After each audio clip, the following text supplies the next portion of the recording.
Rattling up the highway, can't see the bus driver holding on for their life with calloused hands.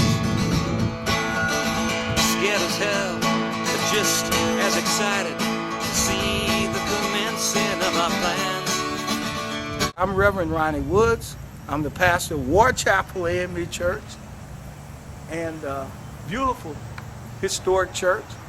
And I also teach 8th grade at Cairo Junior Senior High School. In the early 60s, a lot of the meetings and people came here, and it was a rallying point so that there were a lot of marches, and the start of a lot of people's careers in the civil rights movement started right here. And primarily it was the integration of the swimming pool and the roller rink and several different things that black people were not allowed to participate in or be in. And also it grew into the economic situation in which we wanted to have jobs and those types of things in the downtown area where we spend our money. So that's how it expanded. But it started with just those things that Dr. King has started in the South. In 1967, I was a 7th grader. And so I understood that all the things that were going on in the community at the time, it was where the community, everything kind of reached the point where the African American community, which was a significant part of the community, wasn't going to take it anymore. So they just got tired. And so people banded together and marched and tried to get change in the community. And there was resistance, strong resistance to that and to change. And it just all met in the head. And as a 7th grader, I had a front row seat in watching history. Tattered black fabric, stained with 1,000 memories, sewn to be little and destroyed. When we crossed the Ohio, the curtains coming down, the North Stars of Cairo, Illinois. I am Bishop Paul Jones. I pastor New Beginning United Free Will Baptist Church here in the Cairo, Illinois community. Cairo was the safe haven point for slaves leaving the South. If you made it to Cairo and crossed the Ohio River, then you could consider yourself to be on somewhat free territory. Runaway slaves were coming back with the soldiers that had barracks over on the west end of Cairo near the levee.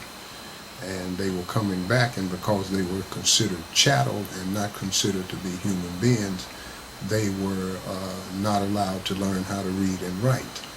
So Minister Manning opened up a church school here and started teaching black men how to read and write and become ministers of the gospel.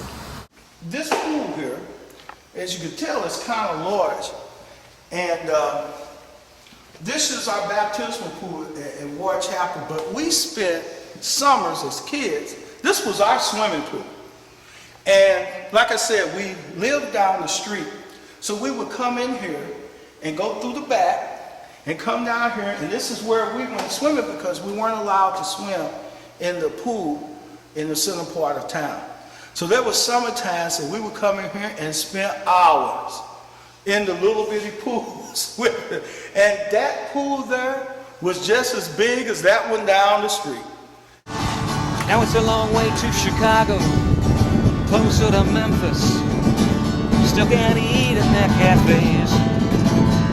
We'll take our food in a sack from the side window. Our children will sit down inside one day.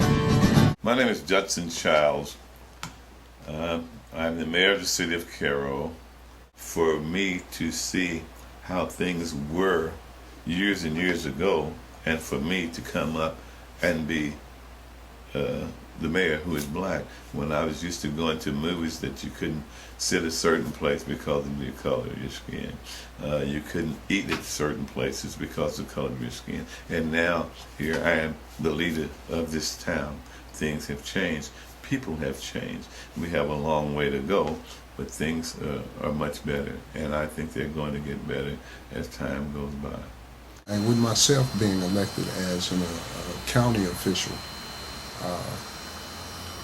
the mindset of the people are more looking toward trying to find somebody that's qualified to do the work.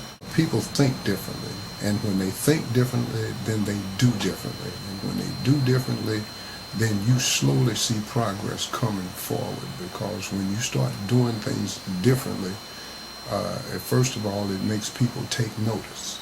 And when people start taking notice, then they start looking at what you're doing and even try to get some ideas for something they may be trying to get done. One thing that I think that we have to do is we have to make sure that we remain in our roots, and that roots came from the church, and it also comes from the historical perspective. I don't think that we should ever put aside slavery or understand that those were things that happened that impacted our community, and it impacts our community even today. I don't think that we can shun our history and the things that happened throughout this nation through the 20s and 30s with discriminatory practices. I don't think that you could back up from that or take that away. I think that you have to look at it. I think that you have to understand it. But I also think that as you move forward, that you learn from that and learn how to bring folks together. Now, especially with the economic situations that we have, we desperately need each other. If we stay divided in our camps, all we're going to do is fall. And this nation will fall. So we need each other desperately.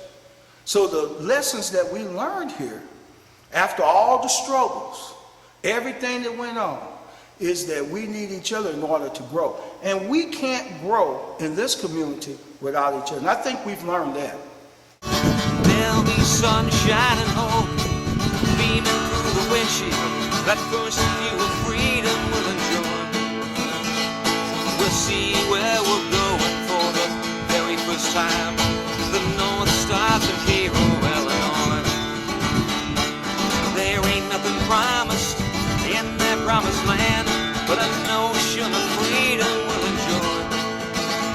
To be able to demand, to be treated like a man.